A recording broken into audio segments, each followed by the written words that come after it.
This video today is about the differences between WordPress.com and WordPress.org. This is a very basic video. It's just a difference between. If you want to know what the difference between these two is, just hang on. This will be probably 3-4 minutes of your time to watch it.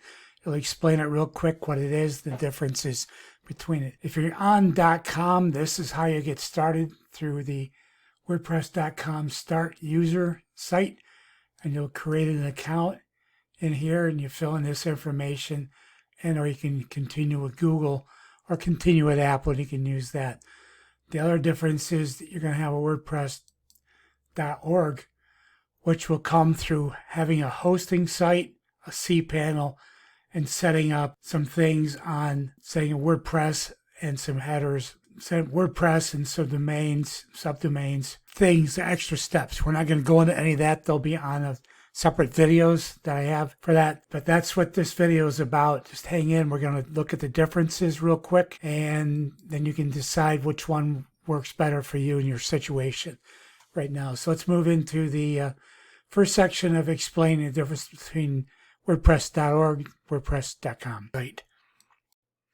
Okay, so the difference between WordPress.com and WordPress.org, if you're a beginner and you've never done affiliate marketing or any work online, this is a very basic thing, but it's something that I didn't know. It took me probably 1.5 to 2 years before I figured out that they weren't talking about, when someone's talking about WordPress, they weren't talking about the same thing. Sometimes they were talking about the .com, sometimes they were talking about the .org. A lot of my initial sites were done on the .com. Now, you can do a Google search, put in difference between WordPress.com, WordPress.org, and I found this article here. Now, this link to this article will be down in the description for you.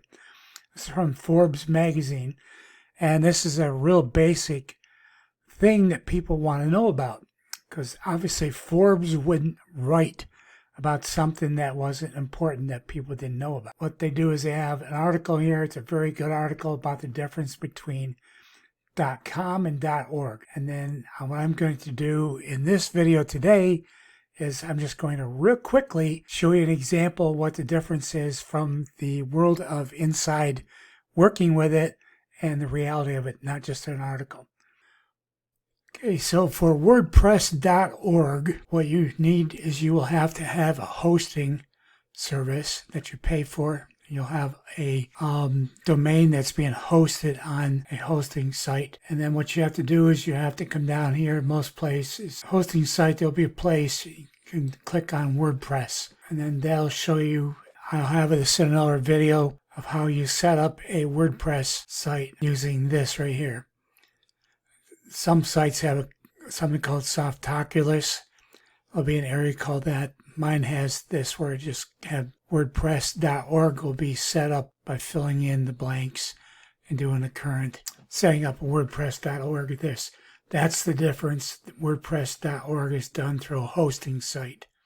Okay, so the differences in what your dashboard's going to look like once you get signed in to these two different accounts is, this is what a WordPress.org site looks like. This is the one that's been hosted. It's hosted on this site here, and this will be what it looks like on WordPress.com. WordPress.com is the major company, and you have very little you can do for making changes at all. You can't use any plugins on this. This also is not hosted by you. It's cheaper than to use. The problem being that everything you do on here is owned by WordPress.com, and everything you do for in here is, since you're doing the hosting and you paid for the domain and you're hosting it, and you have all these advantages here that you can do. You can put in plugins, which are helpers, help you with things. You can use plugins. As you can see, I've put a few plugins here.